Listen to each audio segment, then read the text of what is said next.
नमस्कार, म हुँ रेम विश्वकर्मा। जागरण मिडिया सेन्टरद्वारा सञ्चालित कार्यक्रम जागरण बहसमा यहाँहरूलाई स्वागत छ। हामीले दलित र सीमान्तकृत समुदायको हक अधिकार र न्यायको बारेमा कुरा गर्दै आइरहेका छौँ।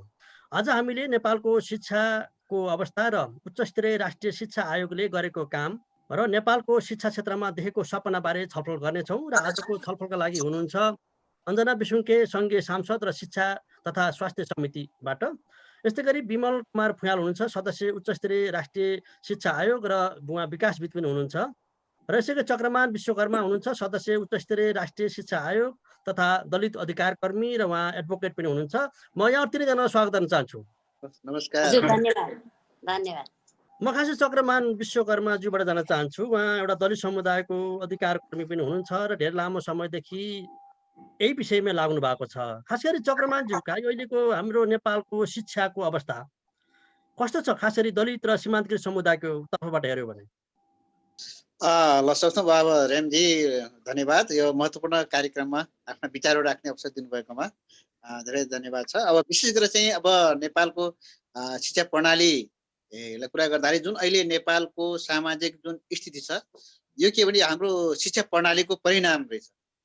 जुन देशमा शिक्षा प्रणाली व्यवस्थित हुन्छ, राम्रो हुन्छ, त्यो देश अगाडि बढ्दै गइरहेको हुन्छ। तर नेपालको अहिलेको जुन एउटा सामाजिक बनावट, राजनीतिक क्षेत्रमा हरेक क्षेत्रमा जुन भद्रगोलको स्थिति छ, यसको मुख्य कारण के छ भने हाम्रो शिक्षा प्रणाली नै भद्रगोल को स्थितिमा रहेछ भन्ने कुरा चाहिँ हामी अब उच्चस्तरीय शिक्षा आयोगमा पछि विमल सरले पनि थप्नुहुन्छ, त्यहाँ पनि देख्यौँ। र अहिले सबै हेर्दाखेरि त्यो खालको देखिन्छ। र अझ विशेष गरी दलित समुदायसँग जोड्दाखेरि त मलाई के लाग्छ भने नेपालको शिक्षा प्रणालीको कुराहरू गर्दाखेरि नेपालमा जसले शिक्षा पायो उसले श्रम र श्रमिकहरूलाई चाहिँ घृणा गर्यो, र जसले श्रम गर्यो उनीहरूलाई चाहिँ शिक्षाबाट वञ्चित गर्यो। विशेष गरेर त्यो दलित समुदायको कुरा त्योसँग जोडिन्छ होइन। हामीले भन्ने गरेका छौँ, वास्तवमा दलित समुदाय यो देशको चाहिँ प्राविधिक दक्ष जनशक्ति हुन्, मेकानिकल इन्जिनियर, हरेक किसिमले डिजाइनर सबै कुरा हुन्। तर चाहिँ उनीहरूलाई अब एउटा त शिक्षाबाट वञ्चित गरियो, र अर्को चाहिँ भनेको तपाईँको शिक्षा, सम्पत्ति र शासन सत्ताबाट वञ्चित गरियो। विशेष गरेर चाहिँ 19 दशको मौलिक ऐन लागू भइसकेपछि त्यसले गर्दाखेरि आज चाहिँ दलित समुदाय यो जुन खालको एउटा सङ्घीय लोकतान्त्रिक गणतन्त्रमा सार्वभौम सत्ता सम्पन्न नेपाली नागरिक संविधान त भए पनि व्यवहारमा चाहिँ त्यसको ठिक उल्टो छ, त्यो स्थिति छ। अर्को चाहिँ अब नेपालमा सबै शिक्षा वञ्चित भनेको अब दलित समुदाय नै हो, त्यो विभिन्न तथ्याङ्कहरूले देखाउँछ। जस्तो अहिले चाहिँ प्राथमिक तहसम्म बाल विकास केन्द्रदेखि उच्च शिक्षासम्मको हामीले तथ्याङ्कहरू हेर्ने भने के बताउँछ भने बाल विकास केन्द्रसम्म त यो सबै बालबालिकाहरूको लगभग समान सहभागिता रहेको देखिन्छ, तथ्याङ्कले त्यो देखाउँछ। जस्तो जनसङ्ख्या कुल विद्यार्थी सङ्ख्या मध्ये 20% चाहिँ दलित बालबालिकाको बाल विकास केन्द्रमा अध्ययन गर्दो रहेछन् भनेपछि नेपालको दलितहरूको जनसङ्ख्या बराबरको चाहिँ त्यो उपस्थिति त्यहाँ देखिन्छ होइन। अब हुन त अहिलेको जनगणना 2011 सन् 2011 जनगणनाले के अरे 13% भने पनि वास्तवमा दलितहरूको जनसङ्ख्या भनेको 20% हो। त्यो तथ्य अहिलेको शिक्षाको अवस्था दलित र सीमान्तकृत समुदायको तर्फबाट हेऱ्यो भने त्यति राम्रो छैन। म पछि आउनेछु चक्रमानज्यू तपाईँसँग। म विमल फुयालज्यूसँग जान चाहन्छु। खास गरी विमल फुयालज्यू उहाँको धेरै लामो भनौँ यो गैर सरकारी क्षेत्रमा पनि र धेरै राष्ट्रिय अन्तर्राष्ट्रिय तहमा बसेर र धेरै यो गैर सरकारी संस्थामा बसेर धेरै लामो अनुभव पनि छ उहाँसँग। खास गरी र नेपालमा पनि उहाँले धेरै लामो समयदेखि यो विषयमा काम पनि गरिरहनु भएको छ। खास गरी चक्रमानजीले भने जस्तै नेपालको अहिलेको अवस्थामा खास गरी शिक्षा क्षेत्रमा खास गरी दलित तथा सीमान्तकृत समुदायको अवस्था ठिक छैन भने खास के कस्तो संरचना नीतिहरूले र किन ती समुदायको खास सन्तोषजनक अवस्था राम्रो देखिएन? एकदम महत्त्वपूर्ण प्रश्न राख्नुभयो, धन्यवाद। पहिलो कुरा त यहाँले जुन प्रश्न राख्नु भएको छ यो विषयलाई कसरी हेर्ने, कसरी बुझ्ने, त्यो नै महत्त्वपूर्ण कुरा हो। त्यसले गर्दाखेरि यो शिक्षालाई खालि हामीले स्कुल, कलेज, युनिभर्सिटीमा कक्षा कोठामा मात्रै नभएर शिक्षा र समाजको सम्बन्ध र म चाहिँ खास गरेर विकास र अर्थ राजनीतिको पनि विद्यार्थी भएको हुनाले मैले शिक्षालाई हेर्ने भनेको चाहिँ एउटा सामाजिक विश्लेषण, अर्थ राजनीतिको एङ्गलले हेर्ने हो। जसरी अहिले हाम्रो समाजमा गरिबीको अवस्था छ, वर्गीय खाडलको कुराहरू छ, जातीय भेदभावको कुरा छ, लैङ्गिक कुराहरू छ, क्षेत्रीय भेदभावको कुराहरू छ। यी सबै कुराहरू हाम्रो शिक्षा व्यवस्थामा झल्किएको छ, रिफ्लेक्ट भएको छ। त्यसले गर्दाखेरि यो शिक्षा र समाजलाई हामीले छुट्याएर हेर्न सकिँदैन।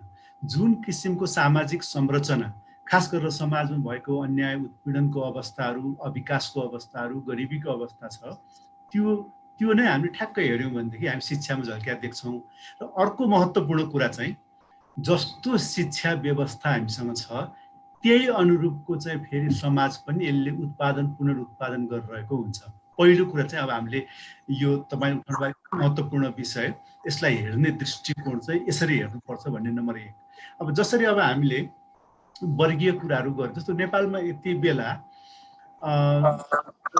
कस्तो अवस्था छ त, खास गरेर सीमान्तकृत अथवा चाहिँ गरिब दलित महिलाहरूको अवस्था हेऱ्यौँ भनेदेखि चाहिँ हामीले नेपालमा यति बेला एउटा द्वैध, एउटा ड्युअल एजुकेसन सिस्टम चलिरहेको छ।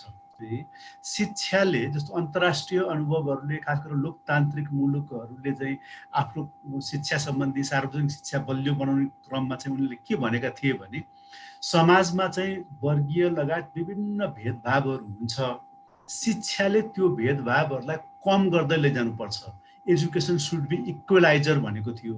तर अहिलेको नेपालको मूल समस्या के हो भन्दाखेरि शिक्षा, खास गरेर पब्लिक एजुकेसन सिस्टममा हामीले हेऱ्यौँ भनेदेखि चाहिँ शिक्षाले चाहिँ वर्गीय लगायतको विभिन्न भेदभावलाई कम गर्दै इक्वलाइजरको काम गर्नुभन्दा पनि शिक्षाकै कारणले गर्दाखेरि चाहिँ झन् समाज डिभाइड हुने। जस्तो कुन वर्गको केटाकेटी, कुन क्षेत्रको केटाकेटी कुन स्कुलमा जान्छ भनेर हामीले हेरेपछि उसको भविष्य चाहिँ अब कस्तो हुँदैछ, समाजमा उसको स्थान के हुँदैछ भन्न सकिन्छ यति बेला। हजुर हजुर थाहा छ, खास गरेर अहिलेको जुन शिक्षाको व्यापारीकरण। सर म त्यो विषयमा पछि आउने छु फेरि। भनिसकेपछि अहिलेको सीमान्तकृत समुदाय र दलित समुदायका लागि अहिलेको जुन अब नीति र खासै संरचनाले नै सपोर्ट गरेन। त्यो सपोर्ट नगरे मात्रै होइन कि त्यो संरचनाको कारणले नै त्यो विभेद र चाहिँ त्यसको त्यो जुन अन्यायपूर्ण अवस्था। म मान्य अञ्जना विष्णुज्यूतिर जान चाहन्छु। अञ्जनाज्यू, तपाईँ त अब सांसद पनि हो, तपाईँले आफै संविधानहरू पनि निर्माण गर्नुभयो, कानुनहरू पनि बनाउँदै हुनुहुन्छ।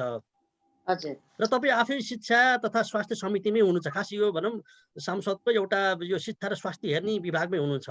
के छ तपाईँहरूले अहिले चक्रमानजीले भने जस्तै, हाम्रो विमल फुयालीज्यूले भने जस्तै, अब के हो त तपाईँ शिक्षा स्वास्थ्य तथा र स्वास्थ्य विभाग समितिले के काम गर्दैछ अहिले? अब यो शिक्षा स्वास्थ्य समितिको काम भनेको चाहिँ वास्तवमा हामीले अहिले भइरहेको कानुनमा के ल्याप्सेसहरू छन्, के कमीहरू छन्, र आगामी दिनमा चाहिँ त्यो कमीहरूलाई चाहिँ कसरी पुरा गर्न सकिन्छ भनेर यदि सरकारले चाहिँ, किनभने गैर सरकारी विधेयक त नेपालमा खास प्रचलित छैन, विधेयक भनेको सरकारी नै हुन्छ, सरकारी भनेपछि सम्बन्धित मन्त्रालयले ल्याउने हुन्छ। अब त्यो सम्बन्धित मन्त्रालयले चाहिँ ल्याएको विधेयकमा चाहिँ हामीले बसेर छलफल गर्ने हो। अब त्यो विषयमा चाहिँ निशुल्क शिक्षा सम्बन्धी विधेयक हामीले पारित गर्यौँ।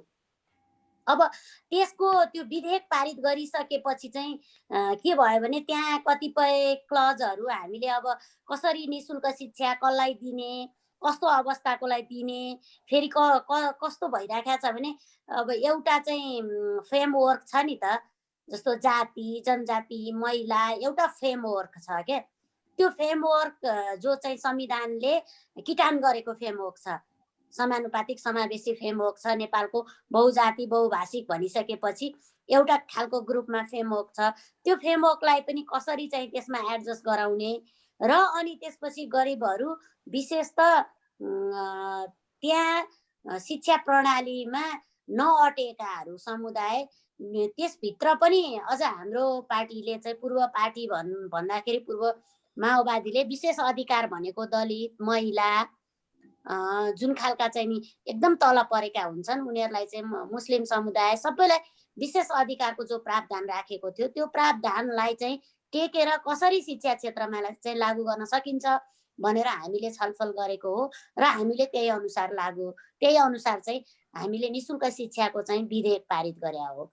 हजुर अब त्यो विधेयकलाई चाहिँ हामीले के हो त भन्दा पारित गरिसकेपछि त नियमावली बन्छ, निर्देशिका बन्छ, एउटा चाहिँ नि मन्त्रालयले एउटा फ्रेमवर्कमा ढाल्छ, त्यसपछि अनि त्यो अनुरूपको चाहिँ नि पेडागोजीहरू पाठ्यपुस्तकहरू निर्माण गरिन्छ अनि त्यसरी चाहिँ एउटा प्रोसेसमा जान्छ। तर यहाँनिर कस्तो छ भने भनेपछि तपाईँहरूले अहिले शिक्षाको क्षेत्रमा छलफल बहसहरू गरिराख्नु भएको छ? शिक्षाको क्षेत्रमा गरिराखेका होइन, यो त फन्डामेन्टल राइट्स अन्तर्गत मौलिक अधिकार अन्तर्गतको चाहिँ निशुल्क शिक्षा सम्बन्धी विधेयक त हामीले लेखेर पारित गरेर पठाइदिइसकेका छौँ नि। ठिक छ, म तपाईँसँग पछि आउँछु तपाईँसम्म। चक्रमानजी, तपाईँ अधिवक्ता पनि हुनुहुन्छ, खास गरी नेपालको शिक्षा नीतिमा भनौँ शिक्षा सबै समुदायलाई समान किसिमको शिक्षा प्रदान गर्नको लागि कानुनी र तपाईँको यो संवैधानिक प्रावधान के छ, त्यो ठिक छ या छैन? संविधान व्यवस्थालाई हेर्दाखेरि विगतको भन्दा यो अहिलेको संवैधानिक व्यवस्थाको हिसाबले संविधानमा लेखिएका कुराहरू ठिक छन्। विशेष गरेर आज दलित समुदायलाई हेरेर भन्नुपर्दा दलित र अपाङ्गहरूको सवालमा वर्तमान संविधान शिक्षा ऐन पनि प्रोग्रेसिभ छ। समस्या कहाँनिर हो भने चाहिँ यसमा चाहिँ कार्यान्वयनमा चाहिँ समस्या देखिन्छ। किन दलितहरूको चाहिँ हजुर मान्यज्यूले भने जस्तै दलितहरूलाई उच्च शिक्षासम्म छात्रवृत्ति सहित निःशुल्क शिक्षाको व्यवस्था पनि त्यो संविधान पनि लेख्यो, शिक्षा ऐनमा पनि लेख्यो होइन।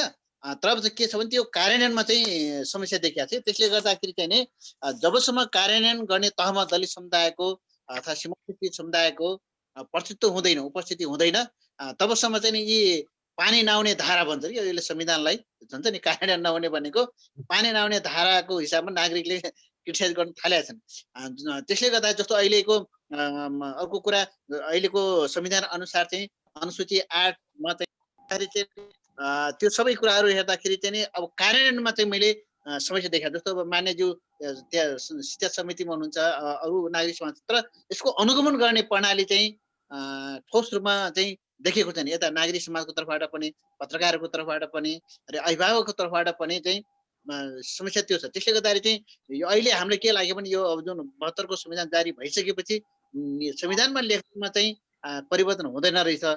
त्यसलाई चाहिँ आम नागरिकले आफ्नो जीवनमा उपयोग गर्नको लागि चाहिँ अलिकति चाहिँ कार्यान्वयन तहमा चाहिँ जोड दिनुपर्छ भन्ने मलाई लाग्छ। अहिलेको व्यवस्थाको हिसाबले ठिक छ, तर कार्यान्वयनमा चाहिँ समस्या देखिएको छ।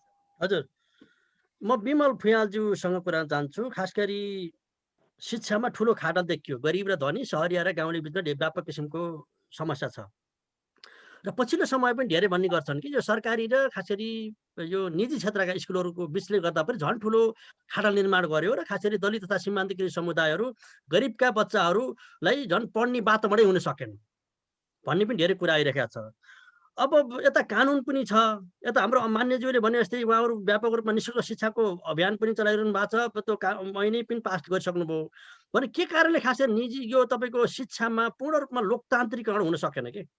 जसरी हामीले लोकतान्त्रिक ड्रिमिङ थियो नि हामीसँग, हाम्रो सबै संरचना भनेको संरचना मात्र होइन कि शिक्षा, स्वास्थ्य, रोजगार लगायत सबै चिजमा चाहिँ लोकतान्त्रिकपन हामीले देख्न पाउँछ भन्ने थियो, सबैलाई सपना थियो, तर त्यो हुन सकेन कि? खास गरी के कारणले त्यस्तो होला?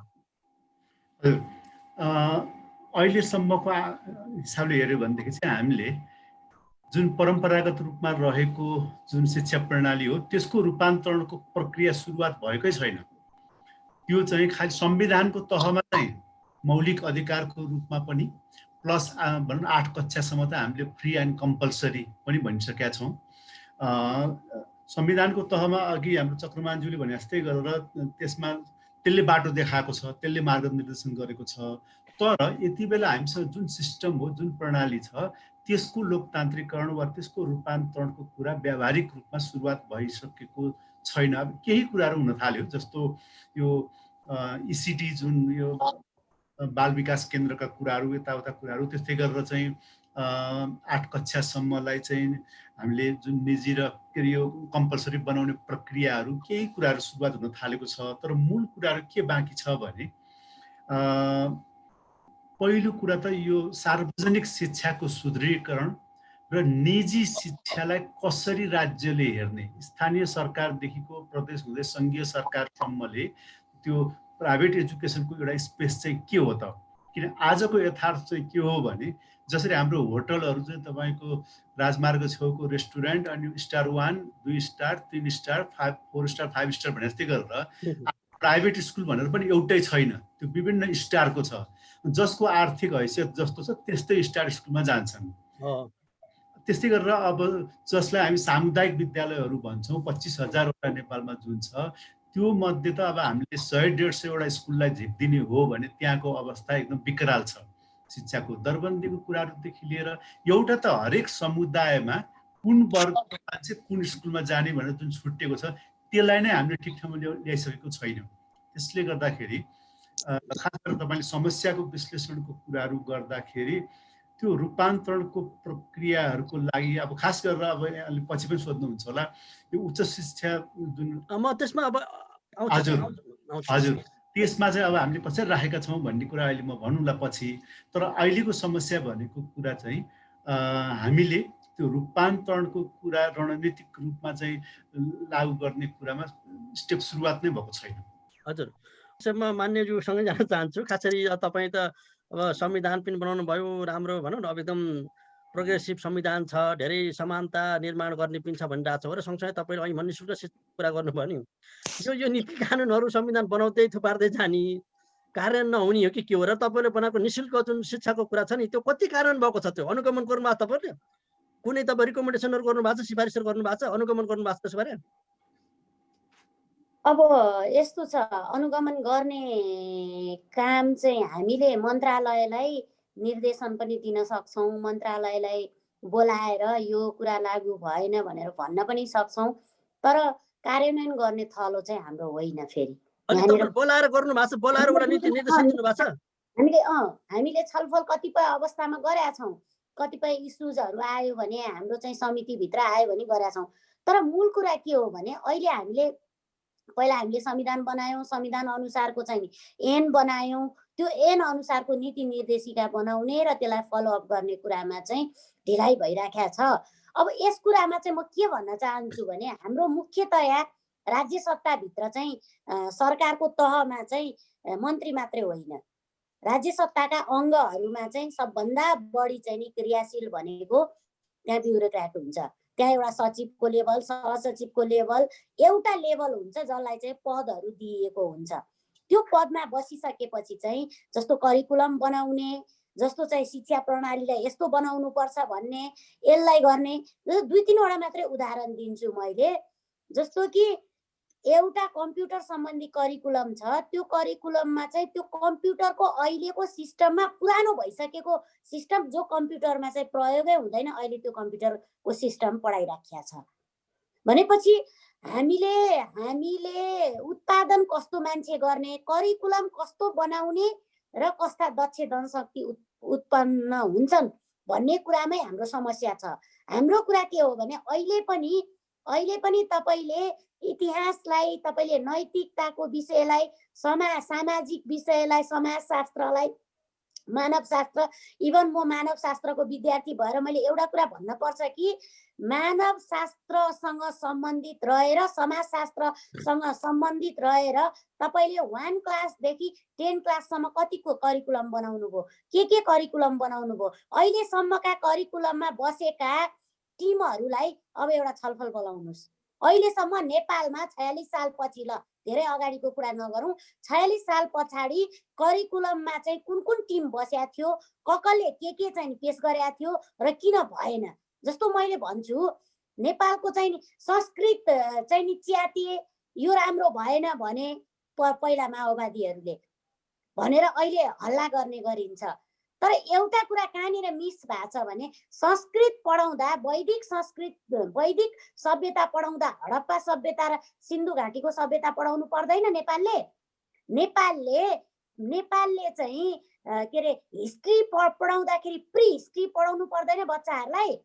कहाँबाट हामी सभ्यतामा जन्म्यौँ, कुन स्थितिमा थियो नेपालको सिङ्गो चाहिँ मानव समुदाय भनेर बुझाउनु कुराहरू तपाईहरुले सरकारलाई या शिक्षा मन्त्रालयलाई भन्नु भएको छ, तपाईहरुले त्यो सुझाव सल्लाहहरू गरिरहनु भएको छ। त्यसैले गर्दाखेरि यहाँनिर के हो त भन्दा अब त्यो पेडागोजी बनाउने टिम, त्यो पाठ्यक्रम बनाउने टिम को हो त? त्यो त मन्त्रालय भित्रको एउटा टिमले बनाउने हो नि त, एउटा सिफारिस हुन्छ नि। अब त्यसमा हामी कसरी छिर्न सक्छौँ त? म त मन्त्री होइन त्यसभित्र छिर्नलाई। त्यस कारणले गर्दाखेरि के हो भने यहाँनिर चाहिँ एउटा ठाउँमा मात्रै हान्नु पर्ने छैन।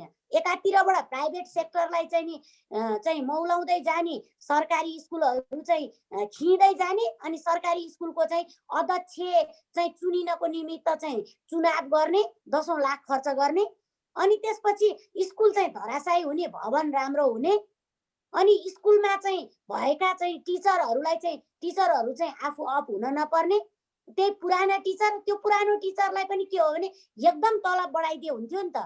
एकदम तलब बढायो तपाईसँग पछि आउनेछु अञ्जनाजी, पछि आउनेछु भनेपछि तपाईहरूले अब एउटा चिजमा मात्रै ठोकेर हुनेवालै छैन। भनेपछि तपाईँले गरेका कानुनहरू, संविधानहरू, नीति नियमहरू सबै काम गर्न सकेन अहिलेसम्म। हजुर, तपाईँहरूले बनाएका संविधानले, शिक्षा सम्बन्धी नीति नियमहरूले त जे गर्नुभयो त्यो सबले काम गरेन अहिलेसम्म। होइन, मैले भनेको एज अ होलमा यो चाहिँ शिक्षा प्रणालीमा पुनर्संरचना हुन जरुरी छ। ठिक छ, म तपाईँसँग फेरि पछि आउँछु। म पछि आउँछु तपाईँसँग। अहिले के अरे म विमल कुमार भुइँयालसँगै जान चाहन्छु।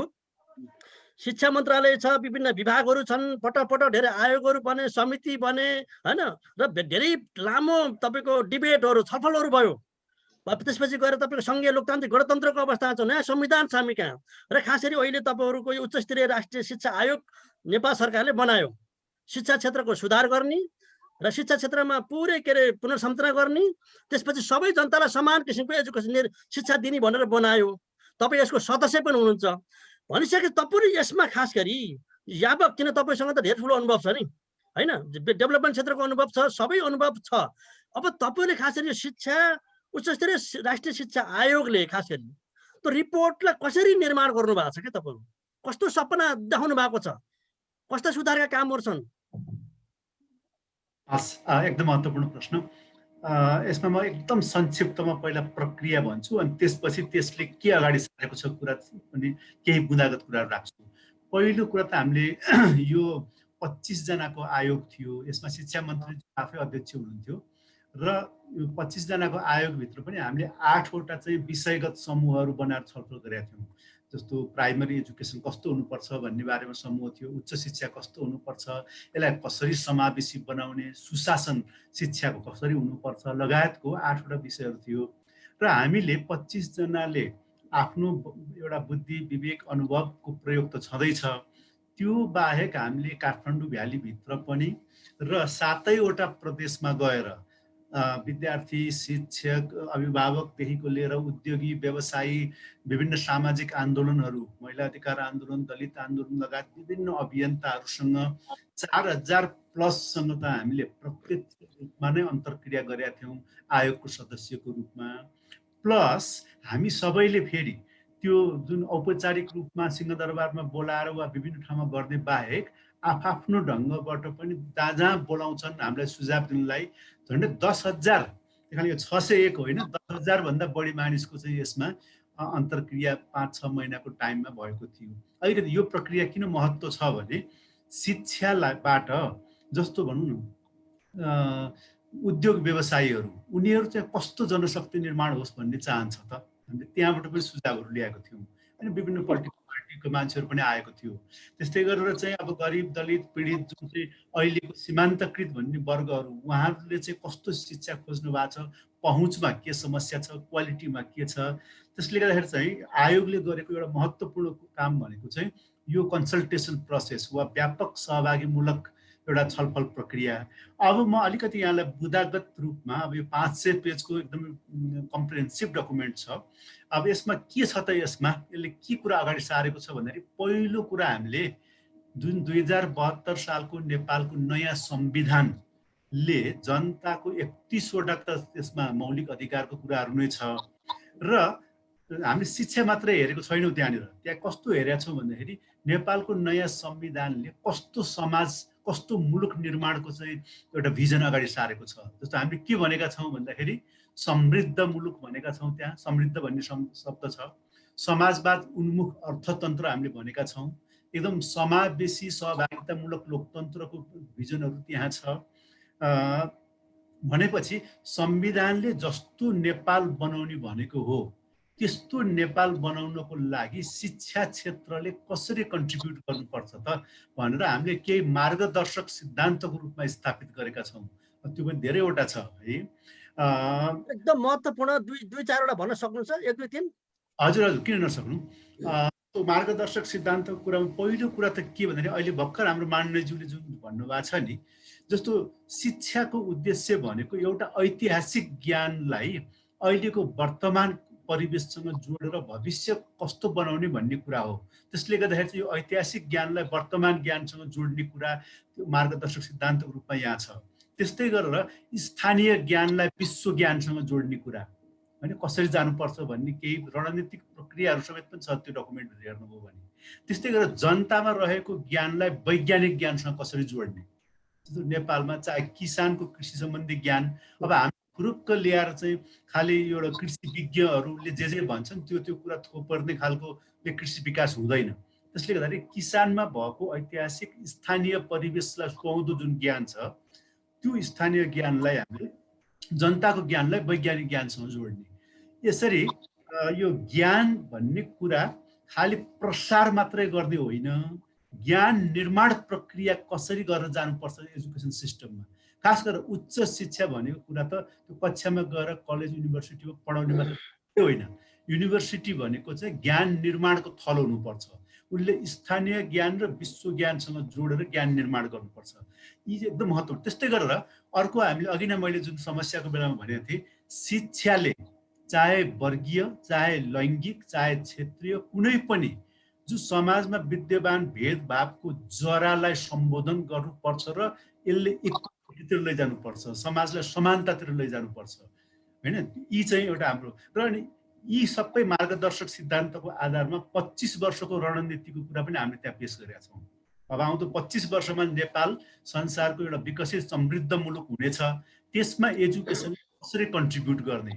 अनि त्यहाँ हामीले केसम्म भनेका छौँ भन्दाखेरि 25 वर्षको समयमा हामीले त्यहाँ जुन बाटो देखाएको छौँ त्यो स्टेप प्रक्रियाबाट जाँदाखेरि नेपालमा कुनै पनि विद्यार्थीले वा अभिभावकले पनि शिक्षाको कारणले गर्दा म चाहिँ गाउँबाट सहर जानु पर्यो, ताप्लेजुङबाट चाहिँ झापा जानु पर्यो, वा मोरङबाट जनकपुर जानु पर्यो, वा चाहिँ रसुवाबाट काठमाडौँ आउनु पर्यो भन्ने अवस्था हुने छैन। त्यही कारण यो शिक्षाको डेलिभर गर्ने जुन एउटा मेकानिजम स्कुल, कलेज, विश्वविद्यालय वा शैक्षिक संस्थाहरूको सुदृढीकरण र इक्वालिटी कसरी लिएर जाने।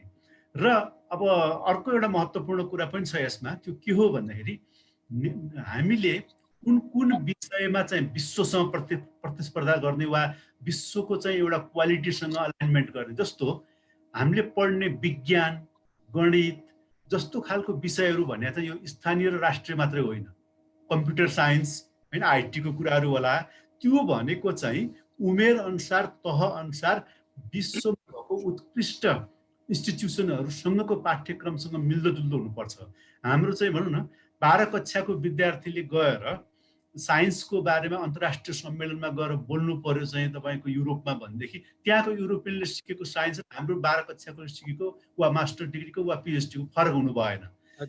यो अन्तर्राष्ट्रियसँग जोड्ने कुरा। अर्को चाहिँ के हुन्छ भन्दाखेरि नेपालको राष्ट्रिय पाठ्यक्रम भन्ने हुन्छ, जस्तो नेपाली भाषा, नेपाली साहित्य, नेपाली इतिहास पढ्ने कुराहरू होला, नेपालको भूगोल बारेमा जान्ने कुराहरू होला। त्यो राष्ट्रिय पाठ्यक्रम भनेपछि फेरि इलामकोले पढे पनि, रूपन्देहीकोले पढे पनि, मुस्ताङकोले पढ्दाखेरि पनि त्यो राष्ट्रिय कुरा बुझ्नु पर्यो।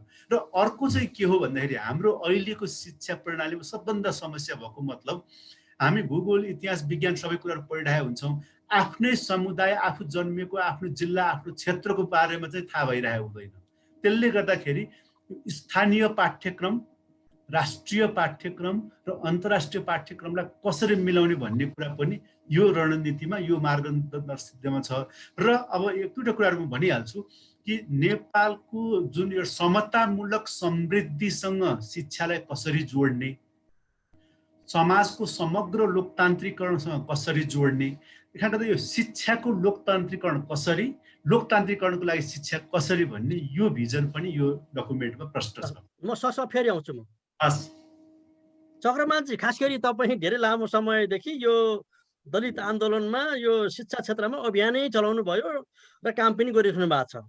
र नेपालका धेरै महत्त्वपूर्ण व्यक्तित्वहरूको 25 जनाको समूहले तपाईँहरू हुनुहुन्थ्यो जहाँनिर उच्च स्तरीय राष्ट्रिय शिक्षा आयोगमा होइन कि सबै तपाईँको विद्यानाथ कोइरालादेखि विमल पुयालहरू तपाईँ यो त ठुलो सम्पत्ति भनौँ यति नेपालका सबै लामो अनुभव भएका र सबै विज्ञता भएको व्यक्तित्वहरू बसेर बनाउनु भएको थियो रिपोर्ट ल्याउनु भएको छ कि अब तपाईँले लिएको जुन उच्च स्तरीय राष्ट्रिय शिक्षा आयोगले लिएको रिपोर्टले दलित समुदाय अब शिक्षामा पूर्ण समावेशी हुने समानुपातिक हुने राम्रो हुन्छ अवस्था के कारणले हुन्छ के चिज छ दलित समुदायलाई त्यहाँ? रेमजी क्वेसनको लागि धन्यवाद छ। वास्तवमा चाहिँ यो शिक्षा आयोगहरूको इतिहासमा सायद पहिलो पटक होला दलित समुदायको तर्फबाट पनि प्रस्तुत भएको होइन, त तपाईँले पनि भन्नुभयो। त्यसमा चाहिँ विशेष गरेर चाहिँ त्यो शिक्षा आयोगमा त धेरै सदस्यज्यूहरू विमल सर, अब विद्यानाथ कोइराला लगायत अब दलित मैत्री श्याम श्रेष्ठ जो संविधान सभामा एक्लै पनि उहाँले लड्नुभयो। यस्तो व्यक्तित्व भएको हुनाले त्यो धेरै कुराहरू समेटिएका छन् होइन। म चाहिँ त्यो के कुरा समेटिएका छन् भन्ने कुरामा चाहिँ यो शिक्षा आयोगकै रिपोर्टबाट म चाहिँ प्रस्ताउँछु। त्यसमा चाहिँ विशेष गरेर दलितहरूको लागि 3-4वटा कुराहरू चाहिँ महत्त्वपूर्ण चाहिँ छन्।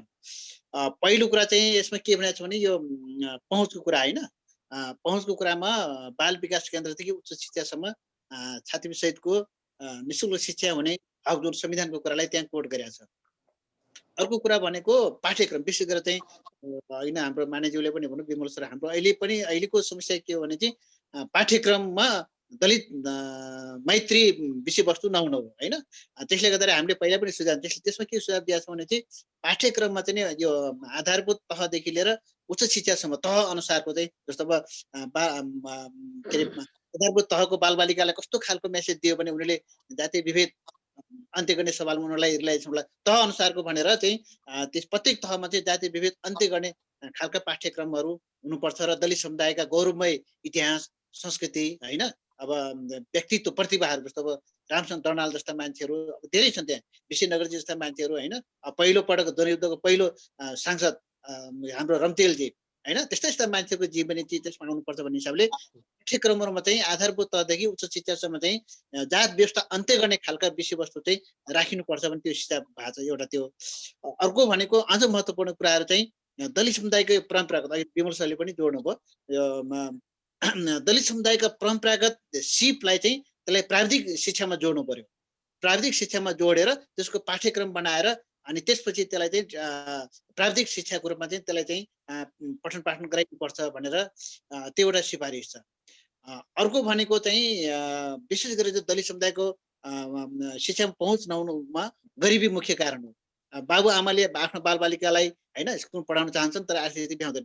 त्यसको एउटा उपाय चाहिँ पालिका तह, प्रत्येक पालिका तहमा चाहिँ शिक्षा विकास कोष भनेर स्थापना गर्ने र त्यो कोष चाहिँ जुन दलित समुदायका अभिभावकहरूले आफ्नो बालबालिकालाई स्कुल पढाउनुहुन्छ उहाँहरूलाई त्यो कोषबाट आय आर्जनको कुराहरू पनि गर्ने भनेर यो कुराहरू जोडिएको छ। त्यसपछि अर्को भनेको अब अहिले तथ्याङ्कहरू हेर्दाखेरि के अरे कुल शिक्षकहरू सङ्ख्यामा अब यो दलितहरूको जनसङ्ख्या अब 13% भनिएको छ र शिक्षक सबभन्दा चाहिँ विद्यार्थीहरूलाई यो होइन मोटिभेट गर्ने पार्ट भनेको शिक्षक हो।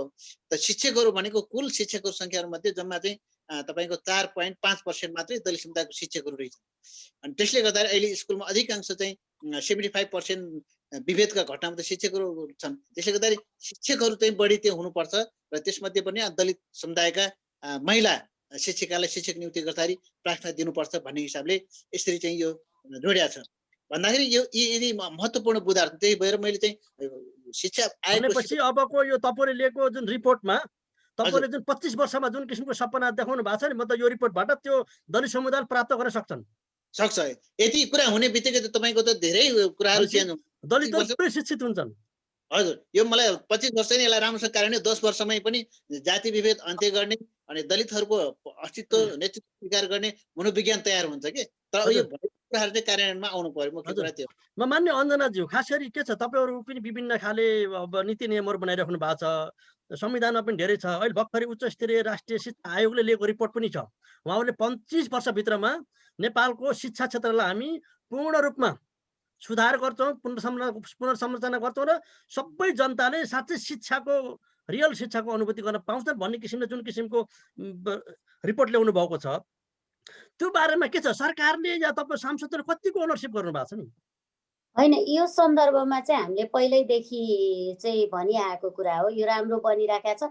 मैले पनि केही अध्ययन गरेको छु, तर धेरै समय पछाडि यो धेरै बिचमा चाहिँ अब स्ट्रक भएर बस्यो र अहिले फेरि बहसको प्रक्रिया बाहिर निस्किएको छ नि, एक खाले बाहिर ल्याएपछि त्यो फेरि अर्को तातो लागेको छ। त्यस कारणले गर्दाखेरि केही अध्ययनहरू गर्दाखेरि चाहिँ निश्चित रूपमा चाहिँ धेरै कुराहरू त्यसमा रहेकै देख्छु म, गम्भीरतापूर्वकै गरेको देखिन्छ त्यसमा। त्यसमा हरेक एङ्गलबाट सोच्न खोजिएको देखिन्छ। जस्तो अघि मैले भने नि, पाठ्यक्रम बनाउने कुरा, पाठ्यक्रमलाई चाहिँ कसरी लागू गर्ने भन्ने कुरा, सिङ्गो संरचनालाई कसरी अब पुरानोलाई भत्काउने र नयाँ ढङ्गले डेभलप गर्ने कुरा।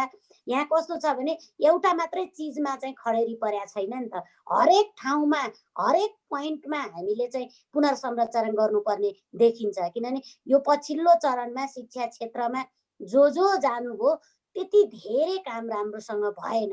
तपाईहरुले यो उच्च स्तरीय समितिसँगको रिपोर्टमा छलफल गर्नु भएको छ शिक्षा तथा उसमा स्वास्थ्य समितिमा? हजुर, यो रिपोर्टको बारेमा छलफल गर्नु भएको छ तपाईहरु?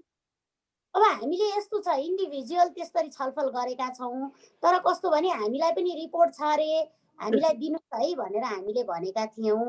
अनि हाम्रो चाहिँ सभापतिज्यूको अनुरोधमा हामीले पाएका चाहिँ थियौँ, तर यसलाई सार्वजनिक गर्न हुँदैन भन्ने विषय थियो। त्यो इथिकल्ली अब हामीले चाहिँ नैतिक रूपमा चाहिँ यसलाई चाहिँ अब बाहिर ल्याउन हुँदैन र यो अलिकति अध्ययनको विषय चाहिँ समिति भइसकेका कारणले गर्दा क्युरियोसिटी भएर हामीले केही अध्ययन गरेका छौँ। अब त्यसो गर्दा गर्दै पनि धेरै कुराहरू त्यसमा चुनौतीहरू चाहिँ छन्। त्यो लागू गर्न सकिएला कि नसकिएला कि, त्यसले कति अब्स्ट्याकलहरू ल्याउला होइन, त्यो धेरै कुराहरू छन्। त्यसो गर्नको निमित्त चाहिँ मजबुत नेतृत्व चाहिन्छ। त्यहाँ सिङ्गो चाहिँ सरकारको नेतृत्व गर्ने मान्छे यति मजबुत चाहिन्छ कि त्यसमा त्यसलाई लागू गर्नको निमित्त त्यो हतपत एक ठाउँमा मात्रै हान्दैन त्यसले। भनेपछि अब के छ भने उहाँहरूले यति कम्प्रिहेन्सिभ यति वृहत रिपोर्ट ल्याउनु भयो कि अब त पहिलेसम्मका जति कुराहरू थिए नि त्यो सबैलाई अब त्यही रिपोर्टको आधारमा टेकेर अगाडि बढ्नु पर्ने भयो। सबै बिर्सेर त्यो रिपोर्टलाई तपाईँले टेकेर अगाडि बढ्नु पर्ने भयो त। नीति नियम कानुन बजेट सबै निर्माण संरचना निर्माण गर्नु पर्यो नि त। त्यस्तो होइन, मैले भन्न खोजेको त्यसले चाहिँ राम्रो होमवर्क गरेको छ, राम्रो गरेको छ। तर फेरि त्यही बेलामा पनि कतिपय सुझाव चाहिँ के आएको थियो भने सङ्घीय सरकार, सङ्घीय अवधारणा आएको कारणले गर्दाखेरि सङ्घ, प्रदेश र स्थानीय सरकारमा चाहिँ अहिले चाहिँ नि हामी छौँ। अब त्यो स्थानीय सरकारले चाहिँ आफूले चाहिँ के अरे यो शिक्षा प्रणाली, माध्यमिक शिक्षासम्म त सरकारको स्थानीय निकायलाई जिम्मा दिने भनेको थियो नि त संविधान अन्तर्गत त। हो, त्यो कुरामा चाहिँ कतिपय स्थानीय निकाय, स्थानीय तहकाहरूले चाहिँ के भन्नुभएको थियो भने हाम्रो ओनरसिप चाहिँ हुन पाएको भएन है त्यो। किनभने त्यो आयोगमा चाहिँ एउटा खालको सङ्घीय चाहिँ नि एउटा भयो, सङ्घीय स्तरको बन्यो, त्यसमा चाहिँ हाम्रो कन्ट्रिब्युसन चाहिँ भएन भन्ने चाहिँ त्यही बेलामा पनि हामीलाई आएको थियो कुरा। किन हाम्रो समितिलाई आएको थियो, यो चाहिँ नि केन्द्रीकृत राज्य सत्ता जस्तो भयो, सङ्घीय राज्य सत्ता भएन भन्ने कुरा पनि आएका थिए। तर जे भए पनि अहिले हाम्रो एउटै एजेन्डा हो सबैको। मलाई लाग्छ यहाँ बस्ने सबैको एउटै एजेन्डा के छ भने भइराखेको नीतिले, भइराखेको विधिले, भइराखेको निर्देशिकाले पुगेन होइन त। यही हो हाम्रो मुख्य कुरा नै यही हो। फेरि आउँछु तपाईसँग, फेरि तपाईसँग फेरि आउँछु म। विमल सर, खास गरी म दुईटा प्रश्न सोध्न चाहन्छु तपाईँलाई अहिले चाहिँ। एउटा त हामी कहाँ धेरै ठुलो छलफल बहस हुने गर्छ, हामी कहाँको व्यावहारिक शिक्षा भएन, न हामी कृषि गर्न सक्ने भयौँ, न काठको काम गर्न सक्ने भयौँ, न गाह्रो लाउन सक्ने भयौँ। हाम्रो शिक्षा पद्धतिले खास गरी कुनै व्यावहारिक भएन भन्ने छ भने तपाईँहरूको जुन रिपोर्टले साँच्चै व्यावहारिक कहाँ बनाउँछ एउटा पाटो। दोस्रो पाटो मान्यज्यूले भने जस्तै तपाईँहरूले त व्यापक छलफल त गर्नु भएन नि त। आखिरी तपाईँहरू लोकल लेभलमा, प्रदेश लेभलमा सबैलाई, तपाईँले अघि के भन्नु सबैसँग गफ गरियो भन्नुभयो, कुराकानी गरियो, तर मान्यज्यूले भनेअनुसार त तपाईँहरू सबैले ओनरसिप गर्ने किसिमले छलफल त गर्नु भएन नि त। किन होइन, छलफल मान्यज्यूले कहाँ आएको कुरा पनि आंशिक रूपमा सत्य होला, तर हामी 7वटा प्रदेशमा आयोगको सदस्यहरू टिम बनाएर अनि प्रदेशको शिक्षा, सामाजिक शिक्षा मन्त्री समेतको सेमिनार, त्यो बाहेक त्यहाँ कन्सल्टेसनहरू भएको छ। नम्बर 1।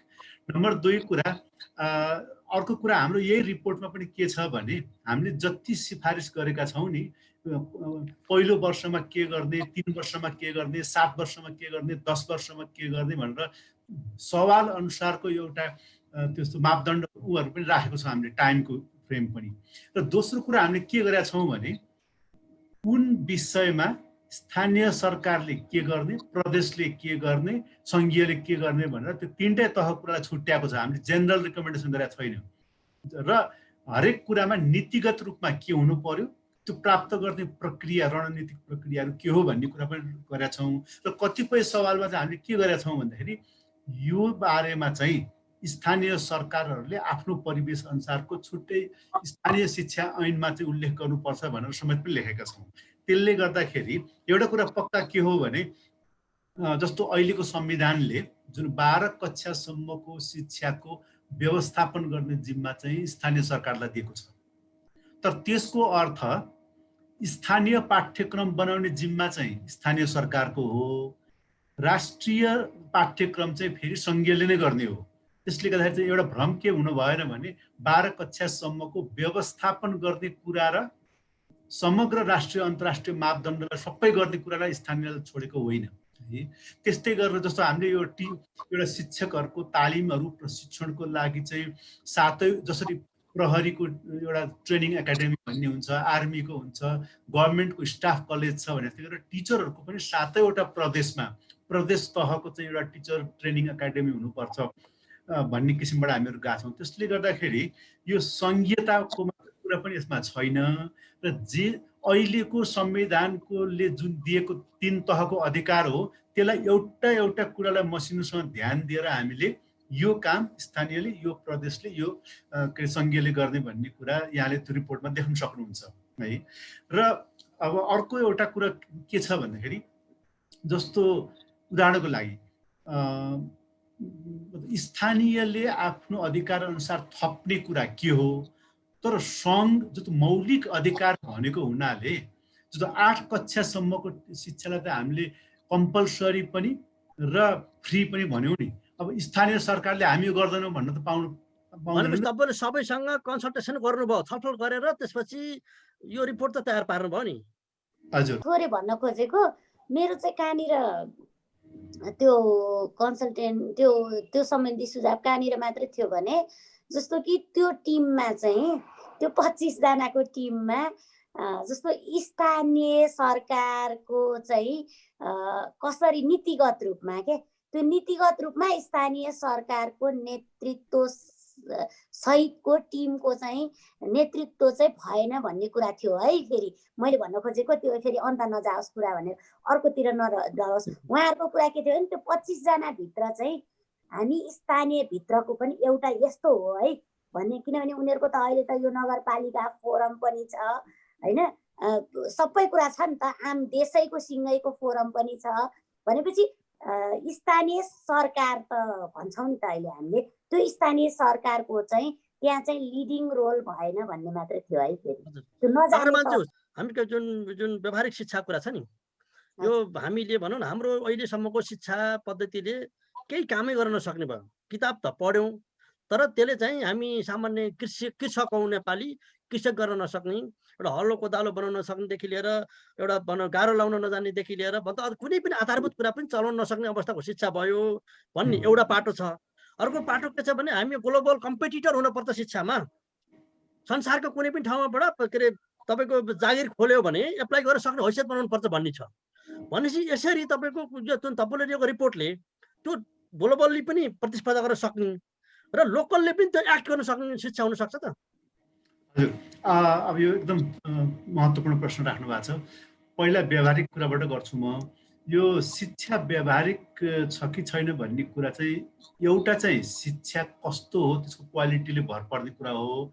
अर्को चाहिँ शिक्षा मात्रै होइन, त्यो समाजमा राज्य सरकारले रोजगारी सम्बन्धी कस्तो स्ट्राटेजी पोलिसी बनाएको छ, त्यहाँ चाहिँ अर्थतन्त्रको विकासको रणनीति के छ त्यसले पनि निर्भर गर्छ। जस्तो संसारको कुनै पनि मुलुकमा युनिभर्सिटी कलेज स्कुलले नै रोजगारी दिने होइन मान्छेलाई, तर राज्य चाहिँ के अगाडि राज्यले अमेरिका पनि त्यही नै हो, मलेसियामा राज्यले चाहिँ के गर्छ भने हामी राज्य क्षेत्रबाट यस्तो यस्तो किसिमको चाहिँ एउटा उद्योग धन्दा कृषिको रणनीति हाम्रो यो छ। त्यसै गरेर बजारको तर्फबाट प्राइभेट कम्पनीहरूले हामी यो गर्दैछौँ भन्ने आएपछि त्यसलाई कस्तो जनशक्ति चाहिन्छ त्यो अनुसार जनशक्ति तयार गर्ने काम चाहिँ शिक्षा क्षेत्रको हो। शिक्षा क्षेत्रले आफै रोजगार सिर्जना गर्दैन नम्बर 1। र नम्बर 2 चाहिँ के हो भन्दाखेरि अहिले तपाईँले भन्नुभएको जुन कुरा छ, संसारको कुनै पनि मुलुकको पहिलो उद्देश्य भनेको चाहिँ शिक्षा प्रणालीमा आफ्नै मुलुकभित्रको जनशक्ति पैदा गर्नको लागि त्यो शिक्षा प्रणालीले काम गर्ने हो।